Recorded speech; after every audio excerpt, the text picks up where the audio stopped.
কৃষি জমির মধ্যে গড়ে উঠেছে অবৈধ ইটভাটা। একদিকে ফসলের ক্ষেত, অন্যদিকে লোকালয়। চুল্লির দূষিত ধোঁয়া ছড়িয়ে পড়ছে আশপাশে। কুষ্টিয়ায় আইন না মেনে ইটভাটায় পোড়ানো হচ্ছে কাঠ। কাঁচামাল হিসেবে ব্যবহার করা হচ্ছে কৃষি জমির মাটি। এতে বিরূপ প্রভাব পড়েছে আশপাশের এলাকায়। স্থানীয়রা বলছেন, ভাটা দূষিত ধোঁয়ার কারণে কমে গেছে ফসল উৎপাদন। এমনকি নানা রকম রোগে আক্রান্ত হচ্ছেন বাসিন্দারা। শিগগিরই এসব ভাটার বিরুদ্ধে ব্যবস্থা চান তারা। ভাটা হওয়ার আগে অনেক ফলন হতো, কিন্তু এখন আর অত ফলন হয় না।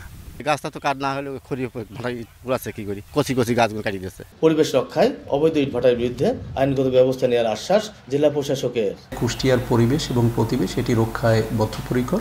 ইটভাটা যেগুলো অবৈধ, নিশ্চয়ই সেটি আইনানুগ যে ব্যবস্থা সেগুলোর বিরুদ্ধে সেটি আমরা অবশ্যই গ্রহণ করব।